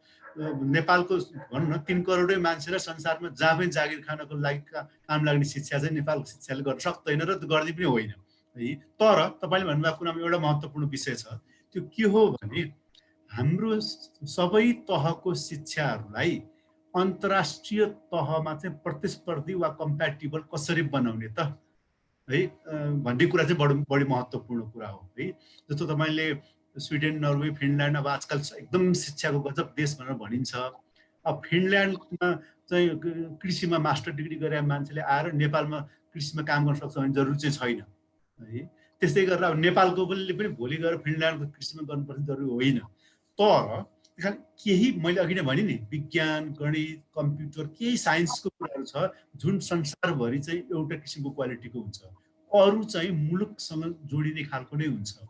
त्यसले गर्दा अहिले हाम्रो शिक्षाको व्यावहारिक नभएको कारण चाहिँ के छ भने एउटा त जुन शिक्षामा संस्थाहरू, स्कुल कलेजहरूको स्तर यति कमजोर हुँदै गयो, शिक्षकहरूको चाहिँ राजनीतिकरण मात्र होइन दलकरण, गुटकरण भयो। हप्ताउँसम्म चाहिँ त्यहाँ हाजिरै एकचोटि हाजिर गर्न आउने, नपढाउनेदेखि लिएर त्यो शिक्षामा यो जुन पढ्ने पढाउने कुरामा क्वालिटी घटेको हुनाले त्यो त्यहाँबाट आएको प्रमाणपत्रले काम नगरेको, त्यसै करिकुलम पनि हामीले 20औं वर्षसम्म अपडेट गरेका छैनौँ होइन। ती सबै कारणले गर्दाखेरि चाहिँ त्यस्तै गरेर हामी सबैजनालाई थाहा छ कि अब यो वर्षभरि पढेर अनि 3 घन्टा जाँचमा लेखा भरमा चाहिँ हामीले फेरि सर्टिफिकेट पाउने खालको, त्यसले गर्दा हाम्रो पढ्ने पढाउने जाँच लिनेदेखि लिएर धेरै कुराहरू जिम्मेवार छ यो फेरि व्यावहारिक नहुनुमा। अर्को एउटा कुरा चाहिँ के हो भन्दाखेरि राम्रै पढ्ने विद्यार्थीले पनि हामी नेपालभित्र फेरि कृषि लगायत विभिन्न क्षेत्रमा रोजगारी नभएको हुनाले पनि बाध्य भएर बाहिर जानु पर्यो। नेपालमा अहिले 3000 जना MBBS डाक्टर तयार हुन्छ हरेक वर्ष। सबैजनालाई यहाँ कामै छैन, त्यही कारण उनीहरू चाहिँ व्यावहारिक नभए होइन, यहाँ मार्केट भनेपछि हामी कहाँ काम गर्ने वातावरण नभएर हो खास गरी। हजुर हस् म सब पछि आउने छु। चक्रमानज्यू खास गरी नि तपाईँहरू मैले भने नेपाल सरकारले आयोग बनायो, तपाईँहरू 25 जना हुनुहुन्थ्यो, नेपालका सबै क्षेत्र विज्ञ हुनुहुन्थ्यो। तर तपाईँहरू नेपाल अब तपाईँहरूले बनाएको त रिपोर्ट त सरकारले ओन गरेन नि, तपाईँहरूले बाहिर आफै सार्वजनिक गर्नुभयो। अब भनिसकेपछि तपाईँले जुन किसिमको ड्रिमिङ गर्नुभएको त कारण त नहुने भयो नि त। अब त्यसको लागि तपाईँको रणनीति के हुन्छ? यस्तो छ, एकदम अहिलेको जल्दोबल्दो प्रश्न उठाउनु भयो। पहिलो कुरा त त्यो आयोगमा हाम्रो चाहिँ अब नेपालको इतिहासमा 3 जना शिक्षा मन्त्री आयोगको सदस्य, एउटा वर्तमान शिक्षा मन्त्री र 2 जना पूर्व शिक्षा मन्त्री समेत भएको आएको होइन। त्यसमा अब मलाई लाग्छ त्यहाँ अब कहाँनिर यो नेपालको दुर्भाग्य नै भन्नुपर्छ। विशेष गरेर अब हामीले बाहिर सुन्न आएको अनुसार चाहिँ सरकारको अरू कुरामा सहमति भए पनि निजी विद्यालयको हकमा के गर्ने भन्ने कुरामा बढी कन्सर्न भएको र त्यसबाट अलिकति मिसइन्फर्मेसन भएर रोकेको भन्ने कुरा हामीले सुन्या हो होइन। अब हामीले आएको सिफारिसबाट त 10 वर्षभित्रमा निजी विद्यालय पनि नियमन गर्ने, यो अहिलेको संविधानको धारा 1 बन्द गर्ने होइन कि नियमन गर्ने भन्ने कुरा लेख्या हो। त्यहाँबाट अब थाहा छैन मलाई रियल कुरा होइन। तर अहिले अब अहिले चाहिँ जुन जति सार्वजनिक भएको छ त्यसलाई अब नेपाल सरकारले ढिलै भयो भने त्यसलाई अब मान्य अब शिक्षा समितिको सदस्य पनि हुन्छ मान्यज्यूहरू, सरकारले कसरी त्यसलाई प्र्याक्टिभ हिसाबले लिनु पर्यो कि त्यसले कुनै सरकारको होइन हानि नोक्सानी गरे त्यसले त नागरिक तहमा बहस चलाउने कुरा गरिरहेको छ। जस्तो अहिले चाहिँ शिक्षक हामीले नेपालमा शिक्षा बिग्रिनुमा चाहिँ राम्रो शिक्षक नआएको हुनाले हो। अब अलि टपरहरू चाहिँ साइन्स यता अरू विषयमा जाने, जो एकदम कम नम्बर अङ्क ल्याएको छ उसलाई शिक्षामा नियुक्ति गर्ने र शिक्षकलाई प्र्याक्टिकल पनि नगर्ने र कुनै राजनीतिक दलको कार्यकर्ता भइदिएपछि क्लासमै नआएर पढाइ पनि तलब खाने पाइने भने जुन खालको मनोविज्ञानको त्यसलाई चिनोको हामीले के भनेपछि त अब तपाईँले जति राम्रो सपना देखाए पनि जति राम्रो रिपोर्टले पनि सरकारले ओन गरेन, त्यहाँ विभिन्न किसिमका विभाजनहरू भए भनेपछि त पहिलाको जस्तै तपाईँहरूको त रिपोर्ट पनि एउटा राजमार्ग थन्किने भयो होइन। होइन यस्तो छ, त्यो थन्किँदैन। थन्किँदैन। अब किनभने यो नागरिक अहिले हामीले सुरुमै तपाईँको कसैले ओन नगरिसकेपछि तपाईँ आफैले नै अब सार्वजनिक गरेपछि त अब कसले त्यो त फेरि पनि त्यही स्थिति हो नि त होइन। त्यसले गर्दाखेरि अब यसको शुभ सङ्केत त राम्रो देखिएन नि त।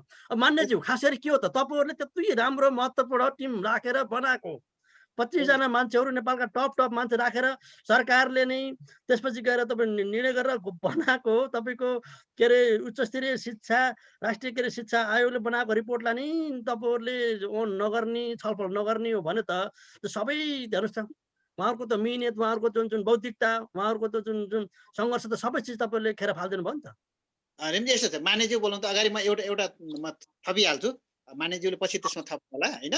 यसमा के छ भने अब इतिहासमा पहिलो पटक यो अब नागरिकहरूले चाहिँ सोच गर्नु पर्यो कि किनकि यसमा लेखेको सही कुरा के छ भने सरकारलाई पनि राजनीतिक दललाई पनि जवाबदेही बनाउनेतिर अब चाहिँ आवश्यक छ होइन। किनभने यहाँ त राजनीतिक दल को पनि क्वेसन उठाएको छ कि किनभने चाहिँ राजनीतिक दलले घोषणा पत्रमा लेखेको कुराहरू हामीले शिक्षा आयोगको प्रतिवेदनमा राखेका छौँ भनेपछि राजनीतिक दल आफैप्रति इमान्दारी हुने कि नहुने एउटा कुरा त्यो छ। अर्को चाहिँ तपाईँ जस्तो मिडिया तपाईँ हामी जस्तो मान्छेहरूले अब नागरिक तहबाट पनि यो बहस चलाएर यसमा लेखेका सबै कुराहरू सरकारले गर्नुपर्छ भन्ने छैन, तर प्राथमिकता अनुसार चाहिँ कुन जायज छन् त भनेर त्यो सरकारले लागू गर्न सक्ने त्यो सरकारलाई छ। तर कमसेकम यो आएका प्रतिवेदनहरू सिफारिसहरू कति जायज कति बेठिक छन् भने नागरिक तहमा त कमसेकम जनतालाई सूचित गराउनुपर्छ, यो कुरा आवश्यक छ। र अर्को विशेष गरी मान्यज्यूले गर्नु होला र यो प्रतिवेदनको हकमा चाहिँ अब सरकार हुन त मैले सुनेको चाहिँ अब बिस्तारै अब अलिक पोजिटिभ भएको भन्ने कुरा त सुनेको कति जायज हुन्छ, तर विशेष गरेर मान्यज्यू शिक्षा समितिमा पनि भएको हुनाले अलिकति बहस चलाउनु पर्यो होइन। यसमा लेखेको कुराहरू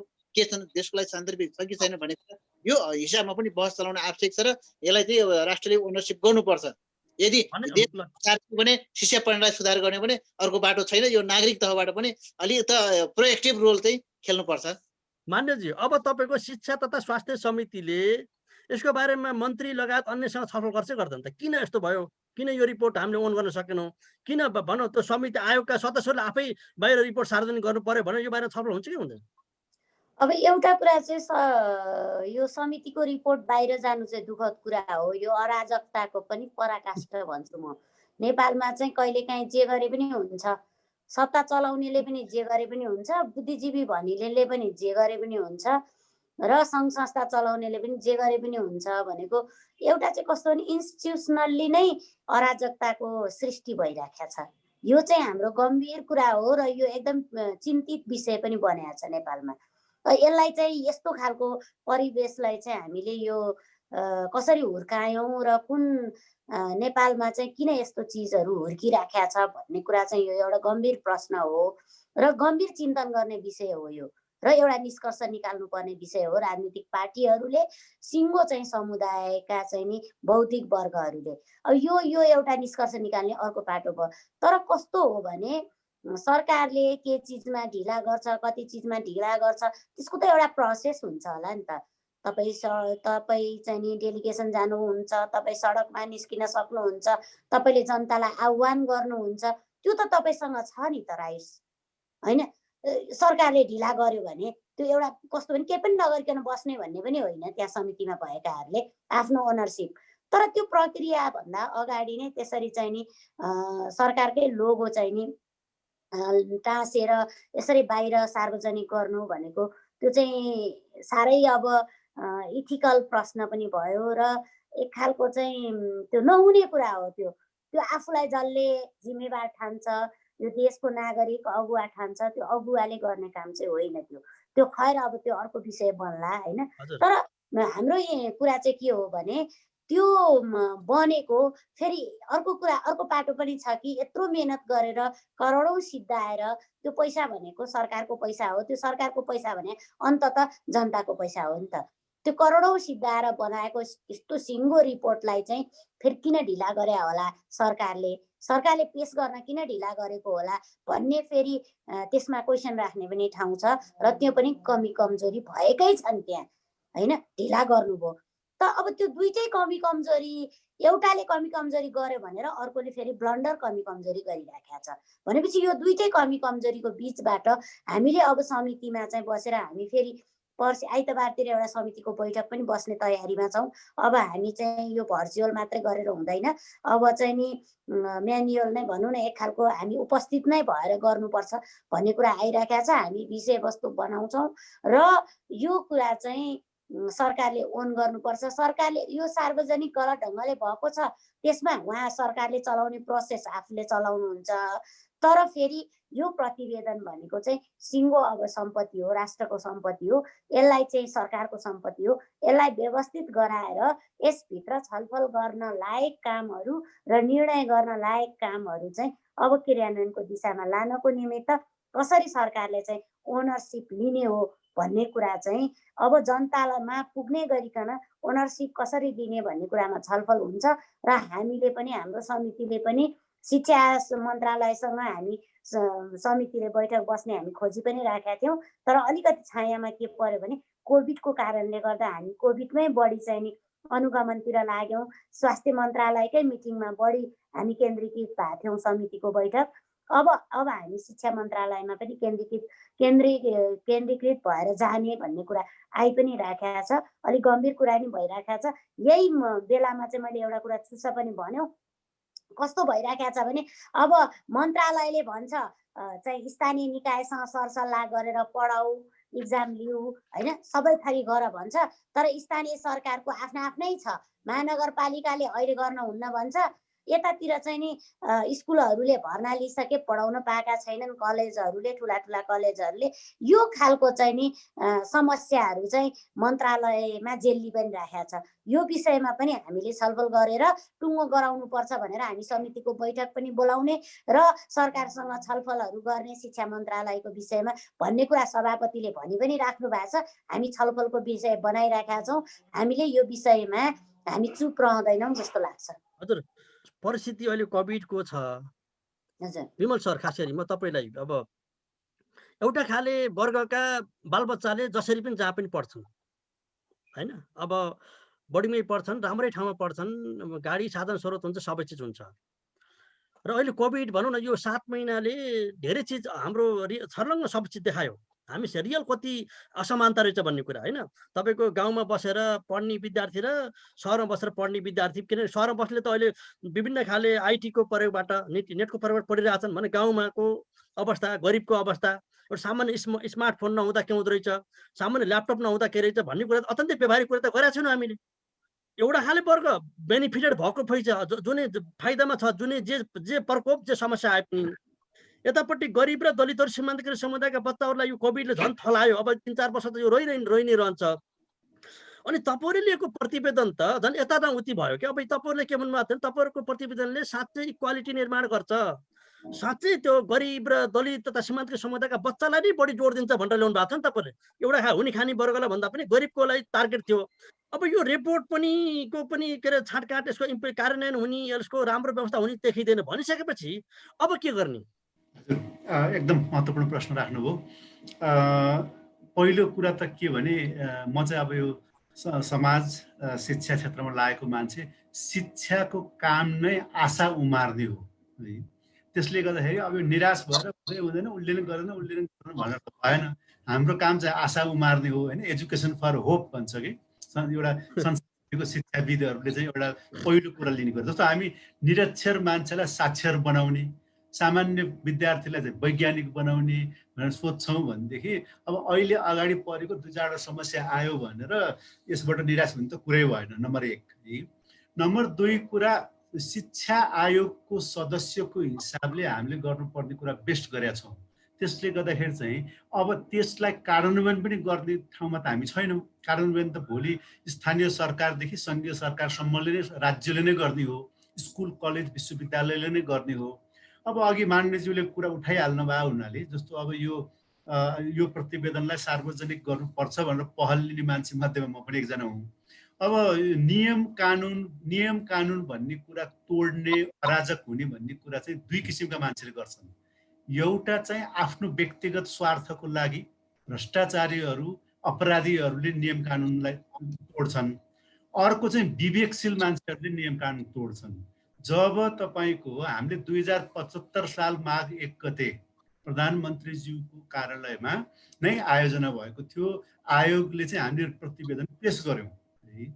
अब त्यो पेश गरेपछि अब हामीले फेरि जस्ताको तस्तै त्यो इम्प्लिमेन्ट हुन्छ भनेर भनेको पनि थिएनौँ होइन। त्यसमा त्योभन्दा अझ राम्रो होस्, छलफल होस्, संसदमा छलफल होस्, शिक्षा ऐन त्यो अझ राम्रोसँग आओस्, समाजमा छलफल होस् होइन। यहाँ उद्योग व्यापारी, किसान, मजदुर जो छन्, हाम्रो यो कुरा परेन नि भनेर त्यो हामीले भनेको कुरा पर्फेक्ट होइन, तर त्यसमा आलोचनात्मक बहस भयो भने त्यसले चाहिँ एउटा उन्नत किसिमको नीति निर्माणहरू गरेर रणनीति बनाएर जानको लागि सहयोग गर्छ। त्यसले गर्दाखेरि हामीले चाहिँ अब अहिले दुईवटा महत्त्वपूर्ण कुरा छ अहिलेको परिवेशमा। त्यो के हो भने एकातिर चाहिँ त्यत्रो समय खर्च गरेर रिसोर्स खर्च गरेर बनेको चाहिँ त्यत्तिकै तालचा मारेर बस्यो, शिक्षा मन्त्रालयमा पनि छैन त्यो होइन।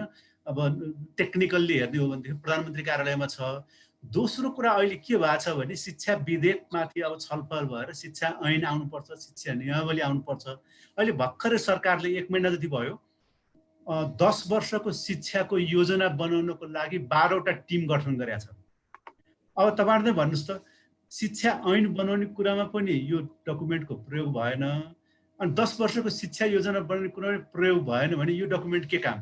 त्यसले गर्दा हामीले बडो सचेत भएर विवेकशील भएर सरकारले नगरेको हुनाले सरकारको तर्फबाट गरिदिएको हो, यद्यपि यो अराजक जस्तो देखिए तापनि। त्यसले गर्दा मैले भनिहालेँ दुई किसिमको छ। तपाईँ हामीले पञ्चायतको बेलामा विद्यार्थीहरूले सङ्गठन बनाउनु पाउँदैन थियो, हामीले चाहिँ कलेजमा बनाउँथ्यौँ, त्यो पनि त अराजकै थियो नि त त्यति बेलाको व्यवस्था अनुसार। त्यसले गर्दाखेरि सृजनात्मक अराजक र अपराधी अराजक दुई प्रकारको हुन्छ। अहिले हामी शिक्षा आयोगको सदस्यहरूले न नाफा कमाउनुलाई न व्यक्तिगत कुनै स्वार्थबाट यो कुरा गरेको होइन। अब रेमजीको दोस्रो प्रश्न पनि एकदम महत्त्वपूर्ण छ।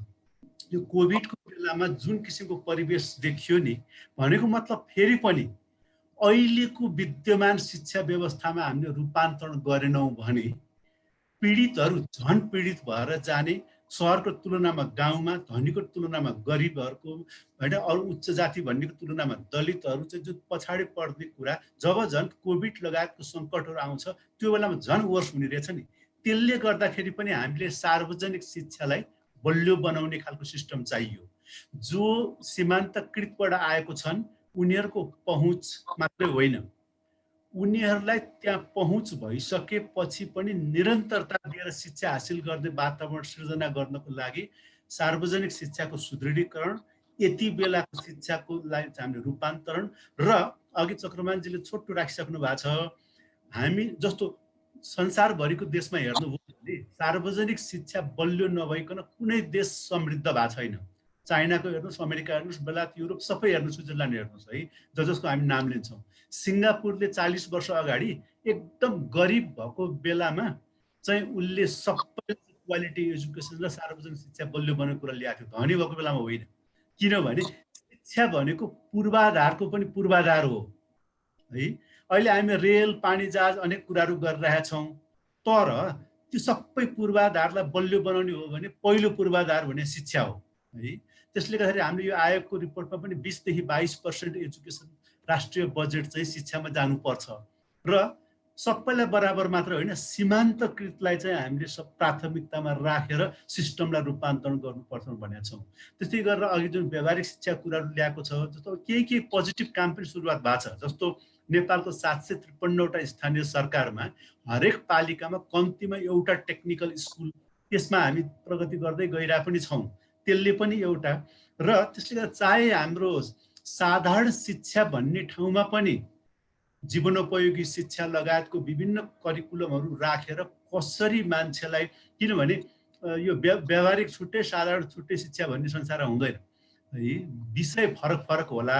सामाजिक अध्ययन भने पनि व्यावहारिक विषय हो, तर त्यो साँच्चीकै त्यो सामाजिक अध्ययन गरेर आएको मान्छेले समाजमा चाहिँ अध्ययन गरेर इन्जिनियरलाई पनि, डक्टरलाई पनि सामाजिक हिसाबले बताउन सक्नु पर्यो, किनभने सामाजिक शिक्षा भनेर एकदम महत्त्वपूर्ण विषय हो नि त। विषय आफै कुनै पनि साधारण र चाहिँ एउटा व्यावहारिक र अव्यावहारिक भन्ने हुँदैन। हजुर हजुर हजुर विमल सर, म फेरि आउने छु र हामी कार्यक्रमको लगभग अन्तिममै छौँ। म चक्रमान विश्वकर्माज्यूसँग जान चाहन्छु। चक्रमानज्यू, खास गरी भनौँ न, अब विभिन्न राजनीतिक लडाइँ झगडा, सरकारभित्रको लडाइँ झगडा या विभिन्न खाले लडाइँ झगडा चलि नै रहन्छ, निरन्तर नै छ। तर हामीले जुन किसिमको दलित तथा दलित गरिब र सीमान्तकृत समुदायको सबै ठाउँमा समान किसिमको पहुँच निर्माण गर्ने भन्ने हाम्रो अभियान हो भने अब भनौँ न तपाईँहरू शिक्षा जुन जुन जुन आयोगले ल्याउनु भएको प्रतिवेदनमा पनि धेरै राम्रो कुराहरू छ, संविधानले पनि धेरै कुरा दिएको छ भनेपछि दलित र सीमान्तकृत गरिबहरूको शिक्षामा राम्रो पहुँच निर्माण गर्न अब के गर्नुपर्छ अब खास गरी अब किनभने यो लडाइँ त जारी नै भइरहन्छ भने अब साँच्चै यी दलितहरू गरिबहरू र सीमान्तकृत समुदायको पहल कस्तो हुनुपर्छ अब? एकदम महत्त्वपूर्ण क्वेसन राख्नुभयो। मलाई के लाग्छ भने अब हामीले विशेष गरेर दलित गरिबहरूलाई अगाडि बढाउनको लागि चाहिँ शिक्षामा चाहिँ समता रणनीति आवश्यक छ। विमल सरले भनेपछि दलित तथा दलित गरिब र सीमान्तकृत समुदाय आन्दोलनमा आउनु पनि त पर्ने होला नि त कारण हो एकदम दुई तिनवटा कुराहरू छन् एकदमसँग तपाईँले पनि कुरा।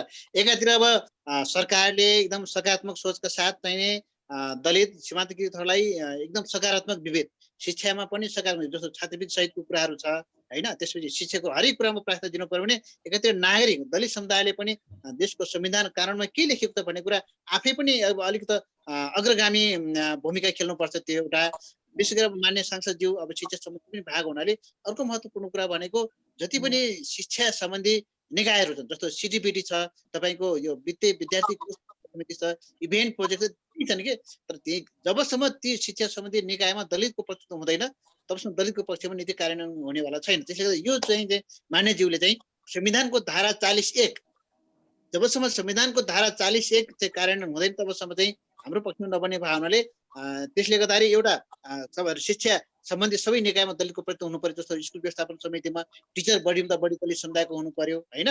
त्यसपछि आएर अर्को छात्रवृत्तिको कुराहरू गर्दाखेरि एउटा दलित विद्यार्थीलाई जुन अहिले सबैभन्दा जुन त्यो त हुनुपर्छ त त्यसको लागि के गर्ने अब? त्यो त हामीले धेरै पटक भनिरहेको छौँ। अब तपाईँहरूले लिएको 25 वर्ष जुन जो राम्रो रिपोर्टमा पनि तपाईँ कार्यान्वयन हुने अवस्था देखियो, संविधानमा छ, कानुन छ भनेपछि त अब त्यसको लागि त हामी फेरि अब के अरे समावेशी त्यसको लागि कस्तो आन्दोलन चाहिने हो कि सङ्घर्ष चाहिने हो कि लडाइँ चाहिने हो कि के हुनुपर्ने अब? एकदम राम्रो कुरा राख्नुभयो त। यसको लागि मलाई के लाग्छ भने अब विभिन्न क्षेत्रमा पहिलो कुरा त जस्तो यहाँ जस्तो मिडियाले यो कुरालाई एकदम बहसमा ल्याउनु पर्यो। अबको युगमा शिक्षामा पुर्याउनको लागि चाहिँ के हो त भन्ने कुरा चाहिँ मिडियाबाट पनि आउनु पर्यो एउटा कुरा। अर्को कुरा भनेको विशेष गरेर अहिले बिग्रेको भनेको राजनीतिक दललाई जवाबदेही बनाउन हामीले सकिरहेको छैन। राजनीतिक दलको घोषणा पत्रमा लेखेको कुरा कार्यान्वयन गर्नलाई चाहिँ राजनीतिक दललाई जवाबदेही बनाउने एउटा कुरा छ। अर्को भनेको अहिलेको सबैभन्दा राम्रो अवसर भनेको स्थानीय तह। स्थानीय तहमा यति धेरै स्थानीय तहलाई पनि जुन 12 क्लाससम्म चाहिँ निःशुल्क भनेको छ। अझ अहिलेको गतको आर्थिक वर्षको बजेटमा 12 क्लाससम्म चाहिँ निःशुल्क छात्रवृत्ति विषय निःशुल्क भनेर बजेट भाषणमै आएको छ। तर त्यो कार्यान्वयन गर्नेतिर दलित आन्दोलन दलित अधिकार कर्मी पनि अलि मौन बस्या हो कि जस्तो मलाई लाग्छ। त्यसले गर्दाखेरि यो कुरा पनि यहाँबाट उठाउनु पर्यो। अर्को चाहिँ यो सबैलाई शिक्षामा पहुँच पुर्याउनको लागि गरिबहरू सबै एक ठाउँमा आउनुपर्छ। दलितले मात्र एक्लै गरेर राज्यलाई जवाबदेही बनाउन नसक्ने स्थिति छ। त्यसले गर्दाखेरि दलित सीमान्तकृत जो चाहिँ विभेदमा पारेका छन् सबै एक ठाउँमा आएर सरकारलाई जवाबदेही बनाउने र शिक्षामा चाहिँ पहुँच पुर्याउनको लागि चाहिँ सामूहिक नागरिक आन्दोलन चाहिँ चलाउन आवश्यक छ जस्तो मलाई लाग्छ। हजुर, म मान्यज्यूसँग जान चाहन्छु। खास गरी अब आन्दोलन सांसदहरू जनताका प्रतिनिधि, जनताले चुनेर पठाएका, त्यहाँ दलितको गरिबको विभिन्न जात जातिको विभिन्न सबै समुदायको प्रतिनिधि भएर तपाईँ आउनु भएको छ। अब गरिबहरू दलितहरू या सीमान्तकृत समुदाय यी सबै कानुनहरू कार्यान्वयन गर्नको लागि लड्नु पर्ने हो कि जनताको प्रतिनिधि भएर तपाईँहरू लड्ने हो कि अनि जनताको चाहिँ तपाईँको प्रवक्ता भएर राजनीतिक पार्टी को लड्नु पर्ने हो कि? अब यो देशमा सबै समुदायले न्याय पाउनको लागि यो यी सबै चिज यो कानुनहरू न्यायहरू यो अगाडि प्रतिवेदन कार्यान्वयन हुनलाई को लड्न पर्ने अब?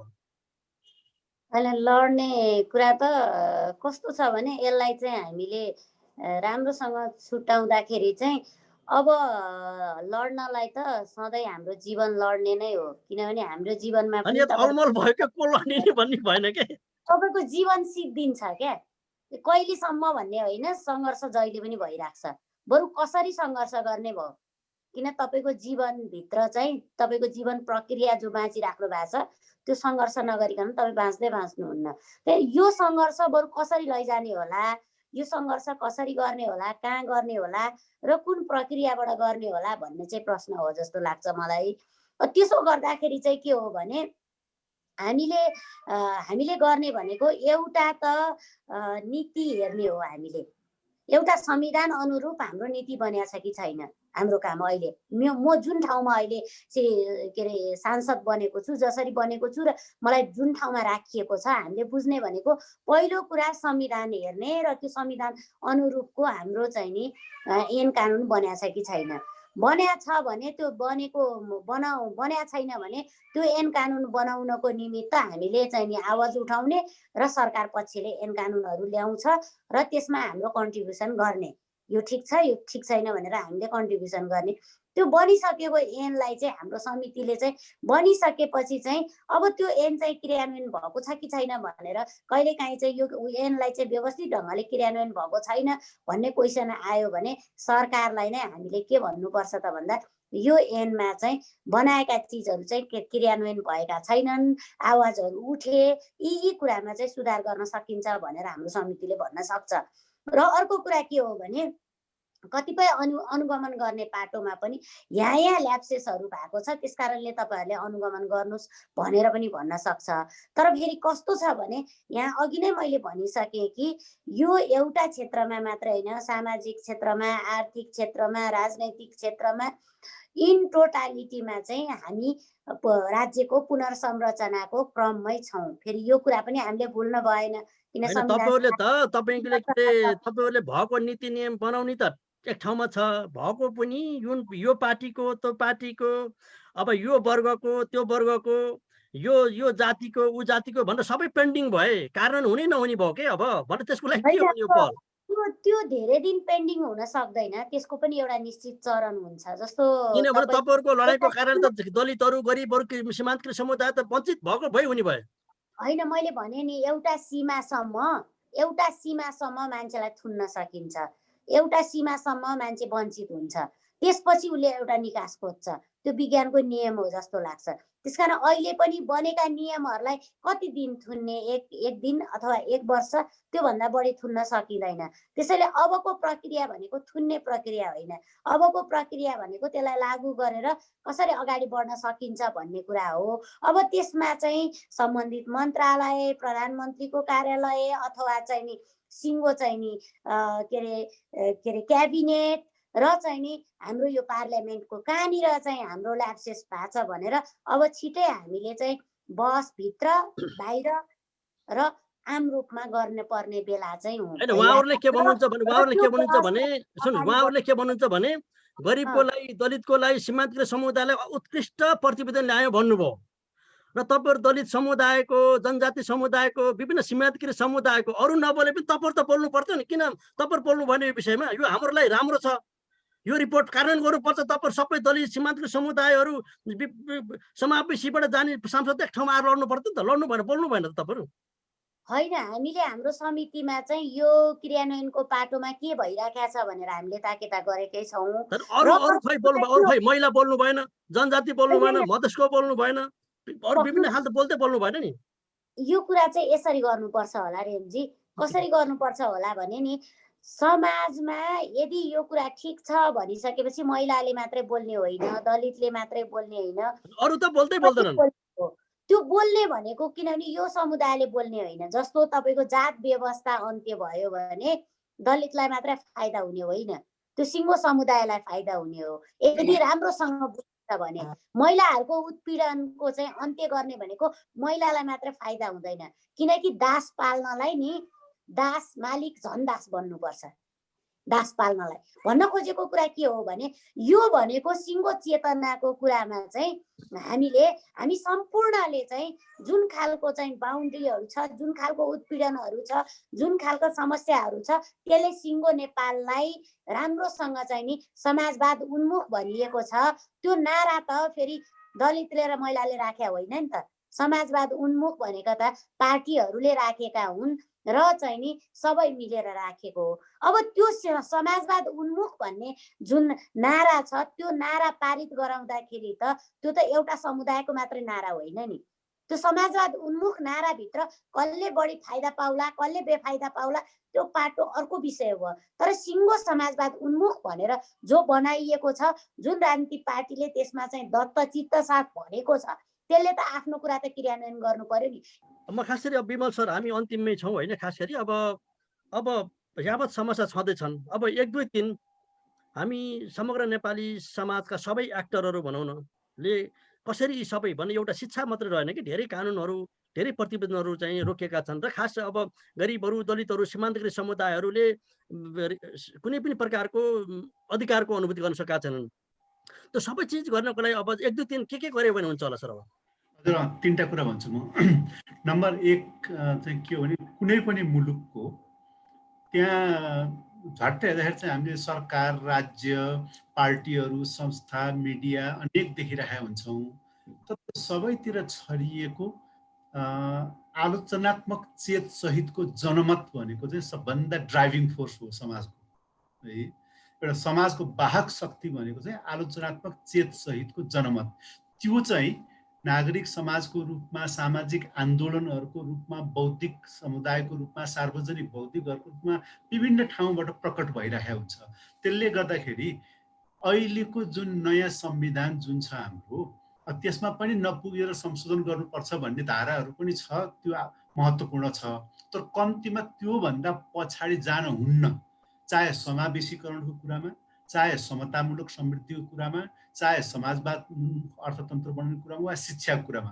त्यसले गर्दा चाहिँ हामीले त्यो आलोचनात्मक चेत सहितको जनमतलाई विस्तार गर्ने, त्यसलाई परिचालन गर्ने, त्यसलाई बलियो बनाउने नम्बर 1। नम्बर 2 चाहिँ कुरा के हो त भन्दाखेरि त्यो आलोचनात्मक चेत सहितको हामी जनमतले सरकारलाई, राज्यलाई, पोलिटिकल पार्टीहरूलाई चाहिँ कसरी अकाउन्टेबल प्रश्न गरे गर्नु पर्यो। अब स्थानीय चुनाव, अनेक चुनावहरू आउँछ, जसले सार्वजनिक शिक्षा बलियो बनाउने कुरा गरेन, जसले समाजवाद उन्मुख अर्थतन्त्रको कुरा गरेन, जुनसुकै पार्टीको भयो भने त्यसलाई भोट नदिने भन्ने खालको कुराहरू पनि हामीले चलाउनुपर्छ। र अर्को एउटा खास गरेर शिक्षा लगायतको कुराहरूमा मैले एउटा आशावादी चाहिँ के छु भने अहिले सङ्घीय सरकारबाट ठुलो रूपान्तरणको काम सुरुवात नभएको भए तापनि 753वटा स्थानीय सरकारहरू जुन छन्, स्थानीय सरकारको नेतृत्वले चाहँदाखेरि केही कुराहरू स्थानीय शिक्षा ऐन, स्थानीय एउटा विकासको ऐनहरू रणनीति बनाएर जान सक्दो रहेछ। जस्तो म तपाईँलाई एक्जाम्पल भक्तपुर नगरपालिकाको दिन्छु है। भक्तपुर नगरपालिकामा शिक्षा, स्वास्थ्य धेरै कुराहरूमा अहिलेको संविधानभित्र रहेर उहाँहरूले स्थानीय ऐन, स्थानीय रणनीति जे बनाउनु भएको छ त्यो बाँकी नेपालले सिक्नको लागि बडो लायकको कुरा छ। भक्तपुर नगरपालिकाभित्र 6वटा कलेजहरू छ, 6वटा नगरपालिकाले चलाएको छ, त्यो प्राइभेटले चलाएको छैन है। उहाँहरूले स्थानीय पाठ्यक्रममा भक्तपुरको भूगोल, भक्तपुरको इतिहास, भक्तपुरको सांस्कृतिक सम्पदा भनेर कक्षा 6 देखि 10 सम्म राख्नु भएको छ।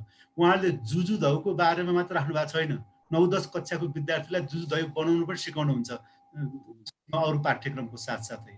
त्यसै गरेर सिन्धुपाल्चोक, काभ्रेमा पनि मैले केही स्थानीय सरकारहरू देखाएको छु जसले सार्वजनिक शिक्षा बलियो, त्यसै गरी दलितदेखि सबैलाई चाहिँ लिएर आउनको लागि स्थानीय सरकारले नै जुन किसिमको एउटा बाटो लिएको छ त्यो पनि हाम्रो लागि चाहिँ एउटा आशा गर्न सकिने एउटा स्रोत हो।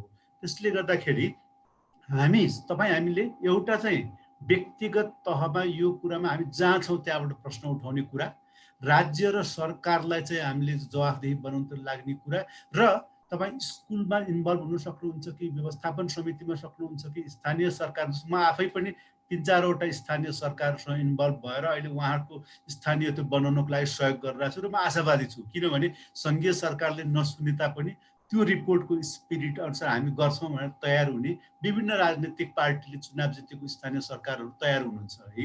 त्यसले गर्दाखेरि हामी यो किसिमबाट अगाडि जानुपर्छ र यो कुरा सम्भव पनि छ। ढिला चाँडो कुरा यदि यो बाटोमा नजाने हो भनेदेखि चाहिँ नेपाल फेरि तपाईँको नयाँ खालको द्वन्द्व र नयाँ खालको एउटा समस्या र अप्ठ्यारो अवस्थामा पनि हामीहरू जान्छौँ।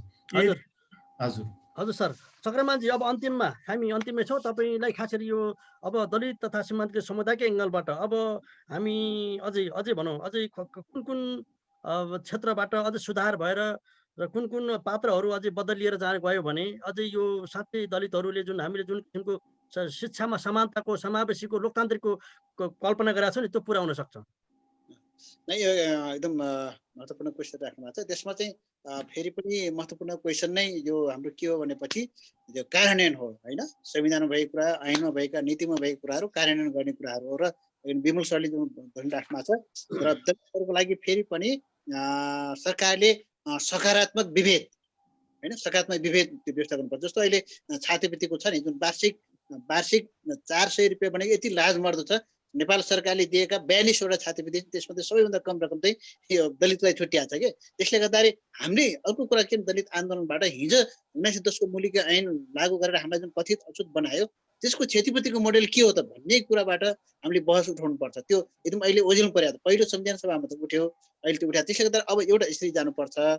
अर्को जस्तो अहिले यहाँलाई जानकारी गरौँ, अहिले बागमती प्रदेशले यो हाम्रो उच्च स्तरीय राष्ट्रिय शिक्षा आयोगले दिएको सिफारिसलाई हुबहु कार्यान्वयन गर्ने हिसाबमा तयारीमा लागिरहेछ। त्यहाँ चाहिँ मिटिङमा म पनि त्यहाँ छु। त्यहाँ चाहिँ पनि अब यो वास्तवमा यो उच्च शिक्षामा दलित सीमान्तकृतहरूको पहुँच कसरी बढाउने भन्ने कुरा पनि छलफल भइरहेछ। त्यसले गर्दाखेरि यहाँले भने जस्तै जस्तो अर्को कुरा चाहिँ प्रत्येक तहको सरकारले विशेष गरेर चाहिँ यो हुने र नहुने छुट्याएर कमसेकम अहिलेको अवस्थामा जो कमजोर छ जो नहुने छ उसलाई पहिलो प्राथमिकता दिनुपर्छ।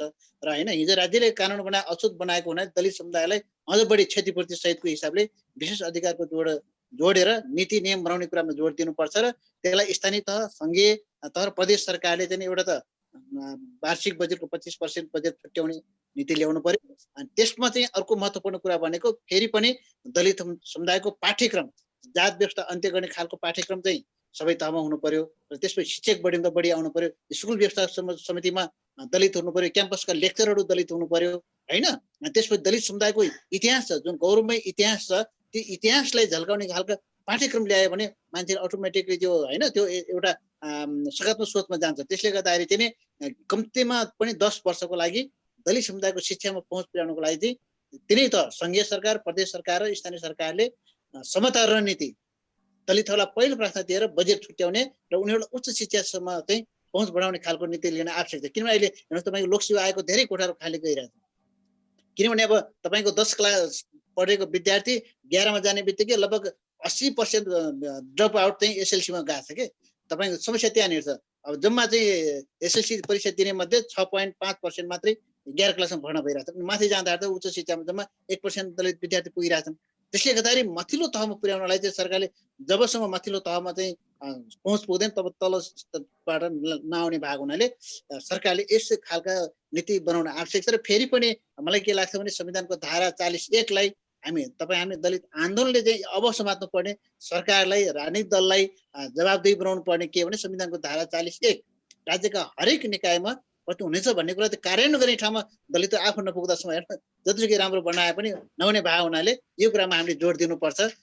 र यसलाई चाहिँ अर्को चाहिँ अब दलित समुदायको सामाजिक न्यायको लागि हामी आफै मात्रै नभएर विमल सर जस्तो एउटा सचेत बौद्धिक व्यक्ति अरू गैर दलित ब्राह्मण क्षेत्री जनजातिहरूलाई पनि जोडेर चाहिँ नि सामूहिक नागरिक अभियानको पहलहरू चाहिँ हामीले गर्नुपर्छ। हजुर, यहाँ सबै तिनैजनालाई म धेरै धन्यवाद दिन चाहन्छु। अत्यन्तै महत्त्वपूर्ण विचारहरू र खास गरी यो उच्चस्तरीय राष्ट्रिय शिक्षा आयोगले लिएका प्रतिवेदन लिएका कुराहरू गऱ्यौँ र खास गरी अबको दलित समुदाय, गरिबहरू र सीमान्तकृत समुदायहरू कसरी शिक्षामा समान ढङ्गले अनुभूति गर्न सक्छन् भन्नेमा कुराहरू छलफल गऱ्यौँ। र आजको खास गरी अब नेपालको शिक्षालाई समावेशी लोकतान्त्रिक बनाउँदै खासै गरिब र दलित समुदायलाई शिक्षाको अनुभूति गराउनको चाहिँ हामी सबैजना सबै क्षेत्रबाट लाग्नुपर्छ भन्दै आजको जागरण बहसबाट हामी बिदा हुनेछौँ। अर्को जागरण बहसमा फेरि भेट्नेछौँ। नमस्कार। नमस्कार।